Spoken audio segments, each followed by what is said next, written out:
गायब कर दिए थे और थाने पे हमारे पापा रोज़ जाके कहते हैं, कुछ करते हैं, थाने से कोई सुनवाई नहीं हो रही है। ऐसे सर जो हैं अमरनाथ सर धमकी देते हैं, हमको बोलते हैं कि एक ही का नाम बताओ, 3 का नाम मत बताओ। और सब लोग घर पे सुरेश पुत्र नंदलाल और सुरेश सिंह बोलते हैं, घर पे आके धमकी देते हैं, तुमको जान से मार डालेंगे। कोई मुजरिम नहीं पकड़ा जा रहा है पवाई थाने से, कोई सुनवाई नहीं हो रही है। थाने वाले ऊपर से हम लोगों को धमकी दे रहे हैं।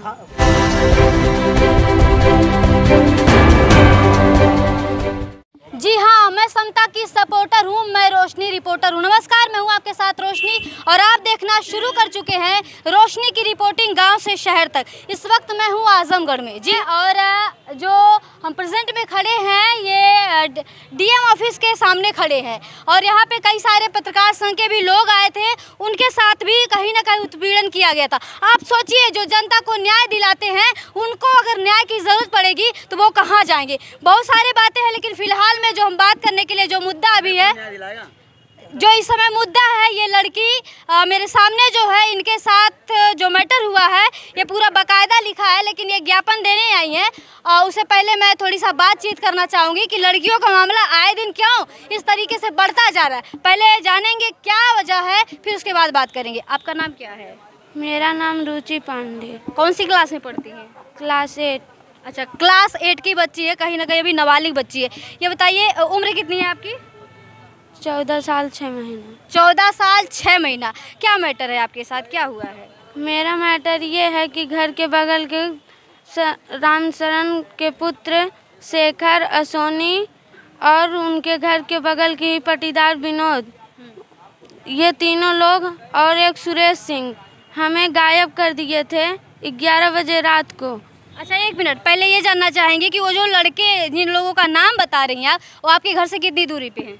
बस घर के अगल बगल के ही हैं, मतलब आधा 1 किलोमीटर। एक लोग का घर है, नहीं तो 3 लोग का घर अगल बगल में। अच्छा, आपका अपहरण 11 बजे कैसे कर दिया? आपके घर से हुआ था या आपको बाहर बुलाए थे? नहीं, हम उनके घर ही गए थे कुछ सामान लेने। रात के 11 बजे आप सामान लेने क्या गई थी? सवाल ये भी बनता है। पूजा था, वो गए थे पत्ता उत्ता लाने के लिए। अच्छा, पूजा था और पूजा के बहाने ये गई थी पत्ता लेने।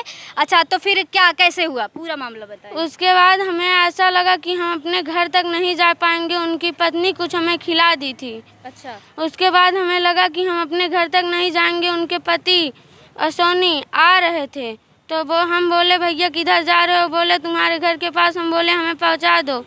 सामने उनकी बोलेरो खड़ी थी। एक मिनट, पहली बात तो उस आरोपी की पत्नी भी कहीं ना कहीं इसमें सम्मिलित थी। पत्नी का भी साथ था इसमें? जी हाँ, पत्नी का भी साथ है। अच्छा, आपको क्या फिर उसके बाद क्या हुआ? फिर उसके बाद ये हुआ कि घर के आगे कुछ दूर आके उनकी बोलेरो खड़ी थी, उसमें हम सब कुछ देख रहे थे, सिर्फ मेरी आवाज़ नहीं निकल रही थी, नहीं तो हम चिल्ला उल्ला के चले जाते। उसके बाद समय आप बोलेरो में गई, उस समय आपके साथ केवल वही लड़का था या फिर और भी लोग बता रहे हैं? असोनी थे और मैं और शेखर और उनकी पत्नी और सुरेश सिंह और विनोद ड्राइवर थे, यही सब लोग थे। और उसके बाद मुझे मुंबई ले गए, मुंबई बंधक बना के रखे थे, मेरे साथ बलात्कार कर रहे थे। जब हम चिल्लाते थे, कुछ करते थे तो हमें मारते थे। उसके बाद मुंबई से फिर इलाहाबाद ले गए, हम 1.5 बार सिग्नेचर करवाए, हम किसी से कुछ नहीं कहें।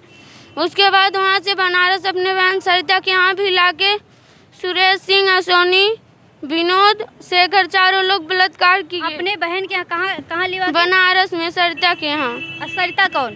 सरिता और शेखर की बहन है बड़ी।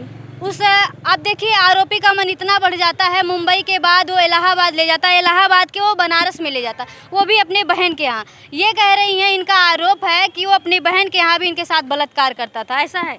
जी हाँ, ऐसा भी है। वो बहन कहाँ उस समय कहाँ रहती थी? उसकी सिस्टर वहीं पे रहती थी, बनारस में ही। आप सोचिए, यहाँ पे मामला थोड़ी सा क्रिटिकल लग रहा है मुझे। आप कोई भी लड़का हो बाहर करे, थोड़ी देर के लिए हम मान सकते, लेकिन मान सकते यहाँ भी है, लेकिन थोड़ी सा यहाँ पे डाउट लग रहा है मुझे कि अपने बहन के सामने बलात्कार करे, बहन बोले ना, ऐसा है क्या? ऐसा ही है, उनकी बहन ही हमें खाना देती थी, वो भी बंदूक बना के रखती थी। अच्छा, उद्देश्य क्या था उन लोगों का, आपको कुछ समझ में आया? उनकी बहन का क्या मोटिव? ये था कि हमारा कोई ग्रुप नहीं था, नहीं तो हमें वो लोग बेच दिए होते। अच्छा, बेचने का मामला ये रहा कि पहले तो बलात्कार किया लोगों ने, सामूहिक बलात्कार किया, फिर उसके बाद इस लड़की को कहीं ना कहीं वो बेचने के लिए आपस में इस तरीके की बातें कर रहे थे और घर वाले भी इसमें कहीं ना कहीं सम्मिलित थे। फिर उसके बाद क्या हुआ? फिर उसके बाद ये हुआ, मेरे पापा थाने पे जाके मुकदमा किए। फिर आपके पापा मुकदमा कितने दिन बाद दर्ज करवाते हैं? आपके अपहरण होने के बाद कितने दिन बाद मुकदमा दर्ज होता है? कहाँ है इनके पिता? कहाँ है इनके पिता? पता ये भी चलना चाहिए कि कितने दिन बाद मुकदमा दर्ज होता है। क्या ये जब घूम उधर ले जाते हैं लोग उसके बाद होता है, या फिर बाबूजी इधर आए आप थोड़ी, ये बताइए, जब इनका अपहरण हुआ था उसके कितने दिन बाद आप मुकदमा लिखवाने गए थे? 7 दिन बाद। 7 दिन बाद? उससे पहले कहाँ थे? 7 दिन समय पता लगा रहे थे इधर उधर, जब हमको शंका मालूम हुआ तो हम गए FIR किए। देखिए, बड़ी बात है, एक युवा बेटी, 14 साल की बेटी घर से गायब है, लेकिन पिताजी को 7 दिन बाद ये याद आता है कि दिन बाद याद आता है कि अब मुझे मुकदमा दर्ज करवाना चाहिए। इसमें आप कितना इनको सही मानेंगे और कितना प्रशासन वालों को सही मानेंगे? फिर क्या हुआ आप जब गए वहाँ पे? तो कहाँ पे? थाने पे जब गए 7 दिन बाद, 7 दिन पहले कहाँ थे? एप्लीकेशन लिखा है। अच्छा, 7 दिन पहले कहाँ ढूंढे थे? ढूंढे थे इधर उधर तलाश में, जब हमको शंका लगी कि इन्हीं के घर गई थी हमारी लड़की, उन्हीं लोग ले गए थे। जब आपकी बेटी रात के 11 बजे जाती है, पूजा जिनके घर होता है उन्हीं के घर से गायब हो जाती, दूसरे दिन नहीं आती है, तो आप एक बार उनसे नहीं पूछे? किससे? जिनके यहाँ गई थी। जब हम पूछने का समय मिला लड़किया को, तो लिवा के उसी शाम को हम घर गए उसके, तो वो बोले हमारे घर लड़कियाँ नहीं है, तो क्या पूछेंगे कोई किसी के घर में। एक दिन वहाँ गए और बाकी कहाँ ढूंढे? अरे बाकी जहाँ ढूंढना था इधर उधर ढूंढे, उसके बाद जब हमको शंका लगी। आप देखिए 7 दिन बाद पिताजी लड़की के अपहरण के 7 दिन बाद जाते हैं पुलिस प्रशासन में। क्या रवैया होता पुलिस प्रशासन का उस समय जब आप 7 दिन बाद जाते हैं? तो एप्लीकेशन दिए, एप्लीकेशन देने के बाद जो रवैया है सामने है सब। नहीं, एप्लीकेशन में क्या कहा? उधर से क्या आपको रिस्पांस मिला? क्या रिस्पांस मिला आपको?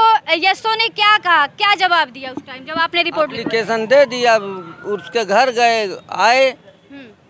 हाँ, और क्या दिए? एप्लीकेशन दे दिया, घर आ गए। चलिए, ये बताइए आप वहाँ से किस तरीके से निकल के आ सकी उनके चंगुल से बच के? उसके बाद जब है पापा मुकदमा किए थे, कुछ शासन पुलिस लगा रही थी आजमगढ़ से, उसके बाद वो लोग हमें गोरखपुर लावारिस में छोड़ दिए थे। अच्छा, जब प्रशासन पे इनके पिता जाते हैं, जब रिपोर्ट लिखवाते हैं, कहीं ना कहीं प्रशासन एक्टिव होती है और उन आरोपियों तक ये बात पहुंचती है, तो वो इन्हें लावारिस समझ के छोड़ देते हैं गोरखपुर में। फिर उसके बाद क्या हुआ? गोरखपुर में जो चाइल्ड लाइनर बच्चे पकड़ते हैं वही पकड़ के बंद किए थे। उसके बाद हम अपने पापा का नंबर बताए तो पापा जाके और अमरनाथ सर जाके और एक महिला लेडीज राधा नाम की, वो जाके तीनों लोग मुझे। आप जब घर से आपका अपहरण हुआ था उसके कितने दिन बाद आप लौटी? कितने महीने बाद? लगभग 4 महीने बाद। आप सोचिए यहाँ पे कि लड़की का जब अपहरण होता है, पिता 7 दिन बाद जाता है और उसके बाद भी प्रशासन कहीं ना कहीं यहाँ पे लापरवाही करती है, तभी जाके लड़की 4 महीने बाद मिलती है।